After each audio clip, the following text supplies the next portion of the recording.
العالمين الحمد لله الذي هدانا لهذا وما كنا لنهتدي لولا أن هدانا الله والصلاة والسلام وعلى خير خلقه ونور عرشه أفضل الأنبياء والمرسلين حبيبنا وسيدنا وسندنا وشفينا مولانا أبو القاسم مصطفى محمد اللهم صل على محمد وعلى أهل بيته الطيبين الطاهرين المعصومين المظلومين. قال الله تعالى في الكتاب الكريم وقول الحق وفي الأرض آيات للموقنين وفي أنفسكم أفلا تبصرون. صدق الله العلي العظيم. I've been reciting this verse as a preamble to what I'm going to talk about, and I've introduced this ayah in English as well. It says that, and in the earth there are signs for those who are sure, and in your souls too, will you not then see? This is the question Allah subhanahu wa ta'ala is posing to us in the Quran, that we have certain things outside the world and on our souls too. So will we not see those and recognize them and prepare for them and be ready to get into the next world as well. Salawat ala Muhammad wa ali Muhammad. Allahumma salli ala Muhammad wa ali Muhammad. My dear brothers and sisters, just let me say again, I said this in my first lecture, but I'll say it again today, that what I'm saying is not a lot of fazail which gets you into a bit of a passion, but what I'm saying is something for you to take away, to implement in your lives. MashaAllah. So please take it away as something to work on, right? It's not something that you will enjoy a lot. It's not entertainment I'm giving you. MashaAllah. Yeah. No, there is something called, I heard a term today, it's called religious entertainment. I don't do that, unfortunately. I do a bit of teaching. MashaAllah. This is the time when we are all focused on working on ourselves because of our love for Imam Hussaini. So that is what we need to take from here. Just one of them. I might be the most boring speaker in the world. Don't worry about me. I'm nothing. I'm just a servant, a slave of the Ahlul Bayt. You take what I'm saying. Take the message from me. MashaAllah. Right? Inshallah ta'ala. Salawat ala Muhammad wa ali Muhammad. Right. So we were talking about how to discover the goodness that is hidden within us. It's not actually hidden. What has happened is it's got dust on it. And we just need to shake ourselves to rediscover them and bring them outside on top. It shouldn't go to the back, it shouldn't go to the bottom, it should be on top. So that is what we've been talking about, and we've been talking, we mentioned yesterday, about the truth, just in passing. But truth is one of the fundamental qualities of a believing person. A mu'min has to be with the truth. I'll explain a bit today, inshallah. But I also mentioned about akhlaq, that Rasulullah sallallahu alayhi wa alayhi wa sallam,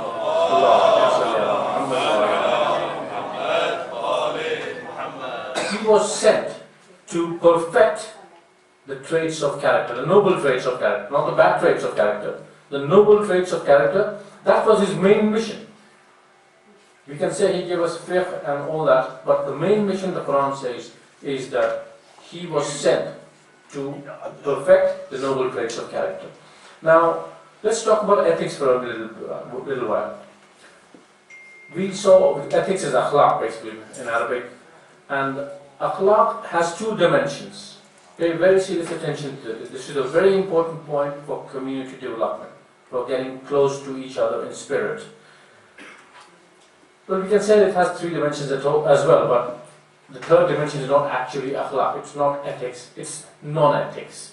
Somebody who does bad, who is behaving badly, who is talking badly, who is acting badly, who doesn't pay attention to his salah, doesn't pay attention to his work, doesn't deal properly with his family members, that person has got bad akhlaq.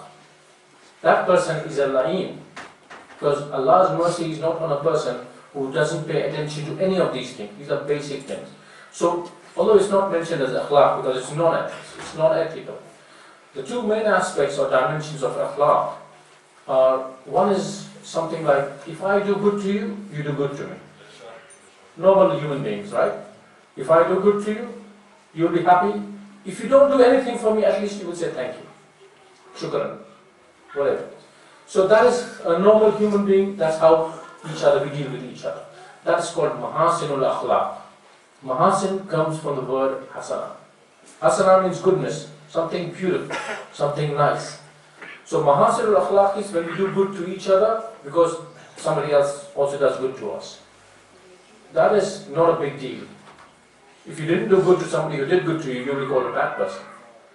But then there's another level, which is a higher dimension. And that is, if somebody does bad to you, you do good to him. Now that is challenging. You see that in the community. Somebody said something to me, I won't talk to him ever. If that person gets into trouble, that's got nothing got to do with me, because he was bad to me once. That is not akhlaq. That is a sign of a person. It's like, imagine somebody like, give you a very bad example. Salawat ala Muhammad wa ali Muhammad. I call it a bad example, but you all understand it very easily. Imagine you give food to a dog. When you give food to a dog, wags his tail, very happy. Whether you are the master of the dog or not, doesn't matter. Anybody who gives food to a dog, you'll be very happy. He's thankful to you. But if you don't give food to the dog, doesn't matter. You know, he won't come and bite you. You just go away. Okay, he's not one. I don't bother about it. So that is a level of a dog. Sometimes, astaghfirullah, human beings behave like that. I only be good to the person who does good for me. Otherwise, I won't bother. That is wrong. The higher level is called makarimul akhlaq. Have you heard the term? Makarimul akhlaq. Have you heard dua makarimul akhlaq? Imam Sajjad al-Islam wrote this dua for all of us. So, makarimul akhlaq is the highest form of a person's ethics. When somebody is not behaving properly with me, I still do good for that person when they need it. That is something we need to get into our communities. Lots of issues we have. I don't even need to spell it out for you. Brothers are fighting with each other. Grown-up people, not talking about kids. Grown-up people. He once did this to me, or he once didn't do this for me when I needed it. I'm not going to be involved with him at all. That is a sin. It's a gunah. It's not just a mistake. It's a big sin to break blood ties. Take it from me, my dear brothers and sisters. You do not break blood ties. If somebody has done wrong for you and that person is in need, it is our duty as their brother or their sister to check out on them and make sure that they are not in need. Salawat ala Muhammad wa ala.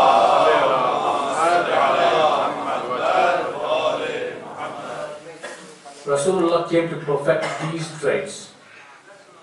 Imam Hussaini alayhi salam, whom we commemorate these nights, he was a Kareem. The word Makarim comes from Karama. Kareem. Allah's name is Kareem. Can you imagine how many people don't do namaz here or salah? How many people don't give homes here? If Allah had to take his, revenge, we would be in big trouble. We wouldn't be sitting here in nice cars and nice houses. I can tell you that for sure. That is why Allah is Kareem. He said, okay, you don't do it, I'll still give you. I'll give you. But there will come a day of reckoning. That day, I will check you. So we don't want to be in that position where we are being checked and we are saying, oh no, only if I had done this. I could have done it, but didn't pay attention. That situation is important for us to believe in each other as well that way. That makarimul akhlaq, if Allah is Kareem, then we have to learn to be Kareem. Imam Hussaini alayhi salam, who's our role model, he is Kareem. Look at how he prayed for the people who were on the opposing side. What were they going to give him? Nothing. He was upset. He was in tears sometimes because those adversaries or those opponents were buying their hell by oppressing him. And still, Imam Hussain knew this, And he was praying for them to be guided, giving them opportunities time and again to do good, to come to his side. There's Jannat awaiting. They knew that, but they didn't want to come. Right? So we spoke about truth yesterday. I touched on it. It's a fundamental quality of a believer. Truth is something which a believing person has to practice. There is no getting away from that. Some ulama, like I mentioned, they say it is the basic thing around which every other quality settles down. If you practice the truth, other things will develop around you. Generosity, friendliness, sharing, bravery, all these things come if you are truthful. Now, truthful doesn't just mean speaking the truth. It is one part of it. Speaking the truth is very, very important. Even if you're scared, if you've done a mistake, don't worry, say the truth. Because if you say the truth, one truth will carry 10 hasanat, 10 good things. Anytime you do a good deed, it carries 10 rewards from Allah subhanahu wa ta'ala. What's the worst going to happen? Mommy or daddy will scold you for a bit. That's all. They still love you. Just going to scold you because they're upset. There's no problem. You got 10 hasanat for saying the truth, that I made a mistake. But if you lie, that goes a negative point against you and you still get scolded. Don't think mom and dad are not going to catch you out. They are very smart. They will find out. So be very careful. Just remember, telling the truth, a person, a moment, can do sins, astaghfirullah, they do sins, but he does not lie. That is big. When you lie, what it does to the soul is, it makes you think, I got away with it once. And it makes you do more. And then do other things as well. Lying is a thing which leads you into many more things. It is the biggest small crime which leads to bigger crimes. Once it might be small, then you go to bigger, and then bigger, and then bigger. So, I was saying, truthfulness is not just about speaking the truth. That's one part of it. Truthfulness in Arabic, or truth, is called haqq. And it's also got another word called sidq. They are very similar. The meanings are similar, but there is a big difference as well. Haqq is the truth. You are on the haqq. You are on the truth. Sidq is being truthful. You see the difference there? Slight difference. Sidq is something which you are on a truth that you've said or acted on or something like that. Haqq is a proper noun that you have to be on that haqq. Now we all know this hadith is often repeated from the member that once Rasulullah became ill, sallallahu alayhi wa sallam. So when he became ill, Imam Ali alayhi salam was taking care of him, doing timadari as we say. Then he was taking care of him, and one of the wives of Rasulullah sallallahu alayhi wa sallam entered there. And her father also happened to visit Rasulullah at that time to check on Rasulullah's health and well-being and all that.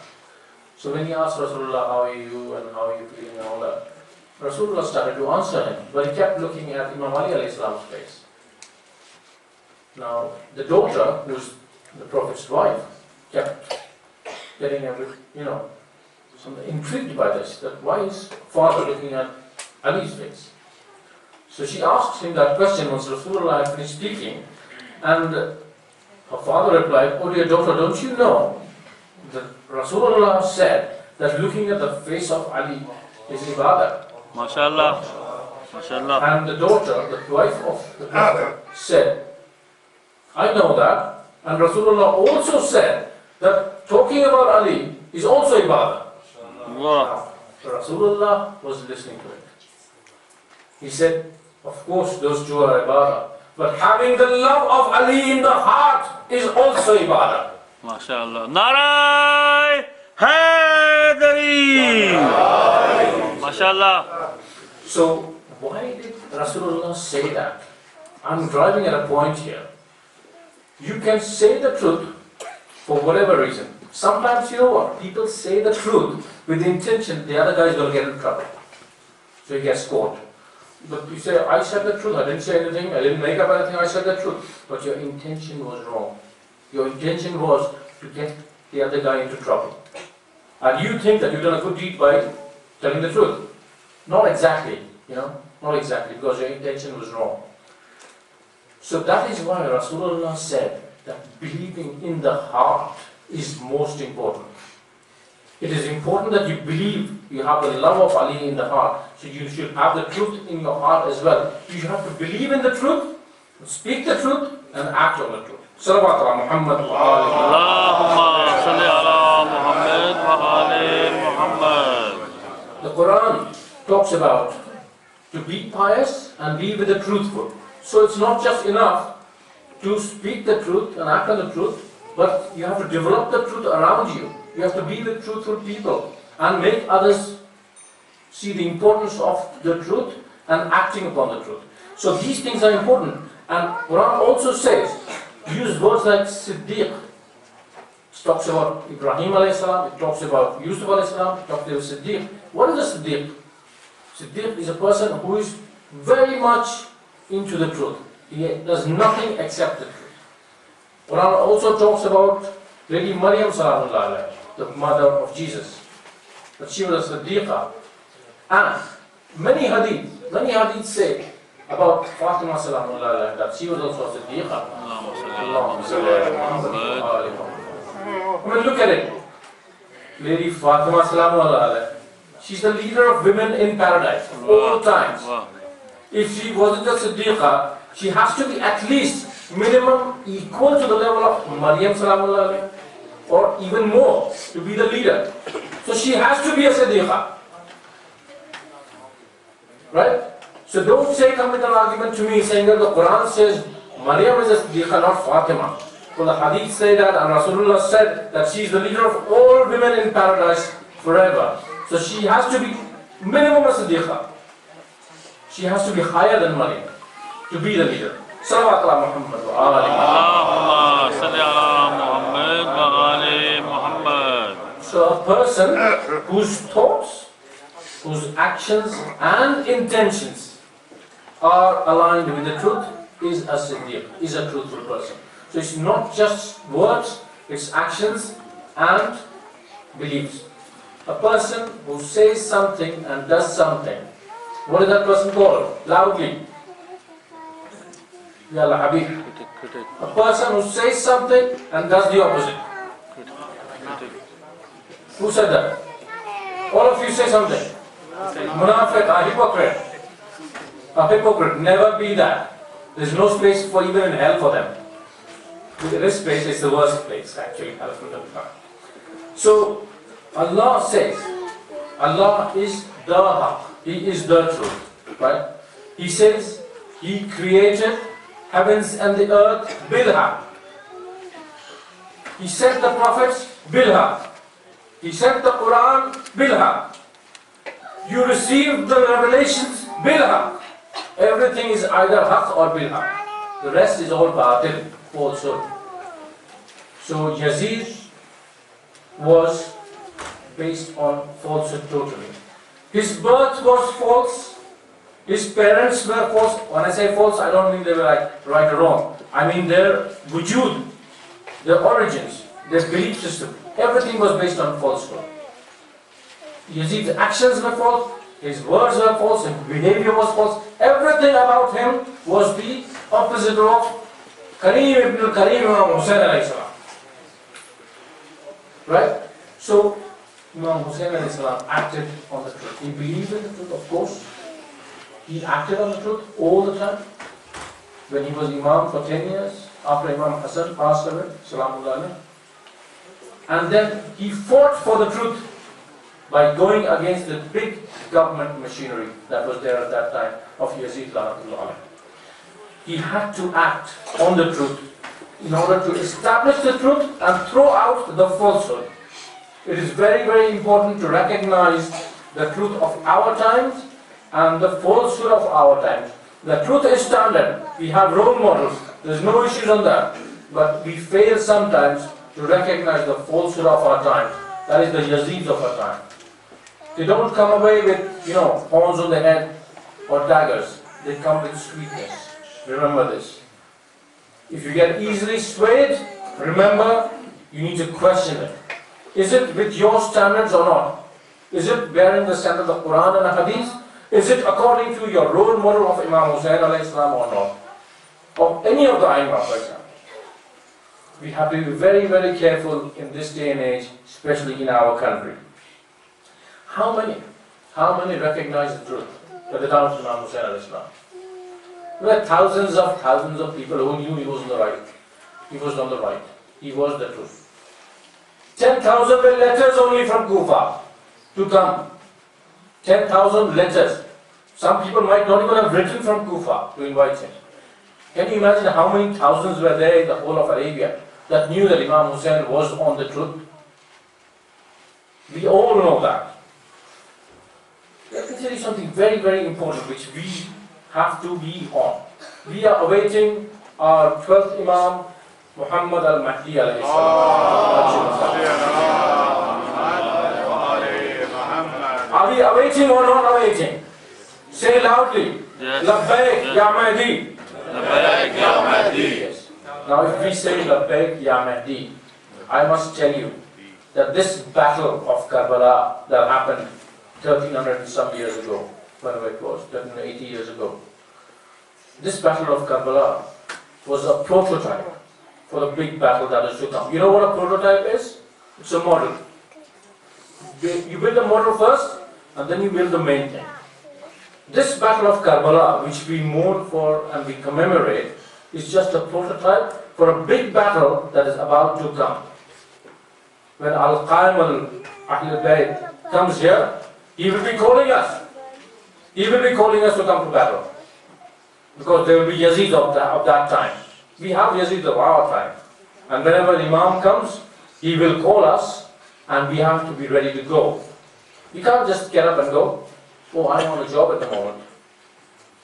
I have to pick up kids at 4 o'clock. How am I going to go now? It is real. This is a real life situation. It's not a joke that I'm making out. These are serious times that, you have jobs to do. But Imam is calling now, come now. There will be people, amongst the 313, that will take one step and get there. There will be people, I've heard, I'm not sure how this happens, but I've heard about it. I have not read it myself. But the point is, how will we go? Because there were thousands and thousands who recognized the truth of the Imam. They had seen the Imam physically with their own eyes. Their fathers had told stories from Rasulullah about Imam Hussain alayhi salam. They knew the Imam of the time. But still 72 turned up. 72 turned up. Out of thousands. That is what. Let me give you an example. Everybody here follows cricket, I imagine. Yeah? You understand cricket, right? The game. When you're playing games, you have to bowl Yorkers in the block hole so the batsman cannot make a run. It's a very hard ball to hit, right? If you've never bowled a Yorker in your life, you've never practiced it, if you tried it once and it became full toss and the batsman hit it, you said, I'm never going to bowl that again. And then you go into a game and the captain says, bowler, bowl the Yorker so that the batsman doesn't get to hit a 4 or a 6. But you can't. You just can't do it because you've never done it. You're going to bowl a white ball or a full toss, something else. But it wouldn't work out. That's why people say, practice makes perfect. And even if it doesn't make us perfect, it will make us proficient. At least it will make us into a good habit of doing things that are good, we are good at. That's why they say, if you keep doing something, then you will be at least good at it, if not perfect. Now we have to start practicing now, to be ready for Al-Qaim al-Mahdi. That is my point that I'm driving at. It's not to talk to you about cricket.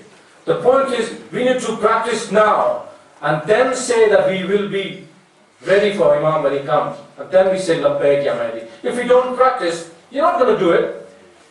If you're sitting in a kebab shop in the evening and Imam comes and says, I want you, you say, okay, I'll finish my food and come. Or let me pay him and come. Or maybe say, I'll go tomorrow. That is what I mean. It's a serious point, this one.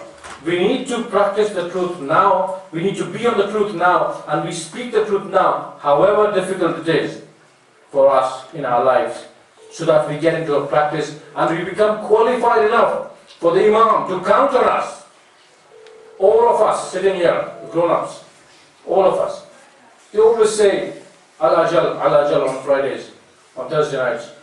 If Imam came now, are we in a position to say, welcome to my house? Are we going to fight for him to come into our house? Do we have the character? Question it, reflect on it. This is important. This is the important point. If Imam turns up right now and wants to go, I want to go to X person's house. They say, no, my daman is full of dirt. I can't invite Imam now into my house. That shouldn't be the situation. We need to practice goodness now and be prepared, because the time can come anytime. It's not going to be telling you that, okay, this time I'm coming. The time can be any time. Salawat ala Muhammad wa ali Muhammad.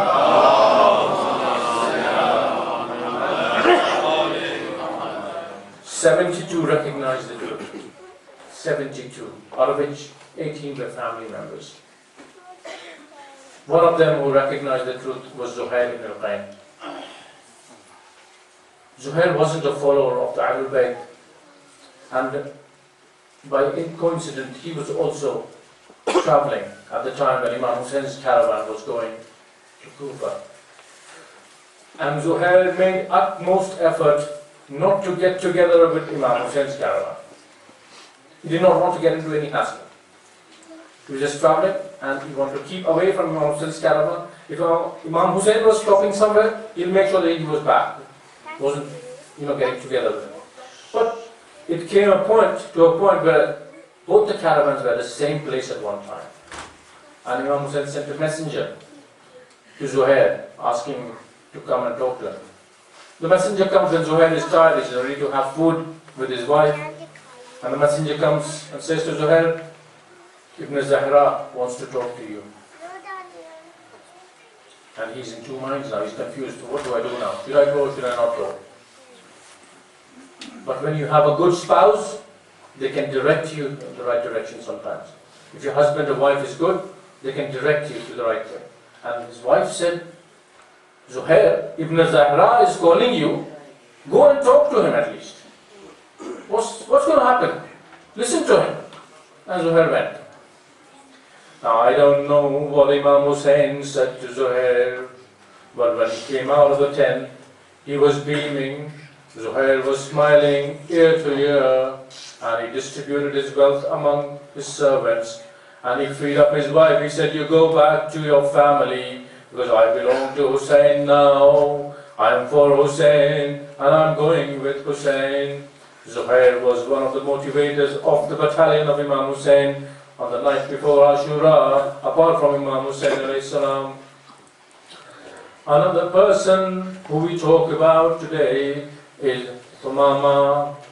Thumama looked up in the sky on the day of Ashura at midday, and he smiled at Imam Hussein and he said, we have another opportunity to pray behind you, Imam. And Imam looked at him and said, may Allah count you among those people who do salah. What a beautiful dua from an Imam. And Imam Hussein led the prayers. Two of the companions stood before him. One of them was Syed. Syed stood in front of Imam Hussein alayhi salam so that he could stop the arrows which were flying towards Imam Hussein. Imam Hussein led the prayers and Syed took the arrows on his body. As soon as Imam finished his prayers, Assalamu alaikum wa rahmatullahi wa barakatuh, Syed fell down. Imam took his head on his lap and Syed said, oh Imam, have I been faithful to you? Have I been loyal to you, Imam? Imam said, yes Syed, you have been very faithful to me. You go, my grandfather will quench your thirst now, and I will follow you later.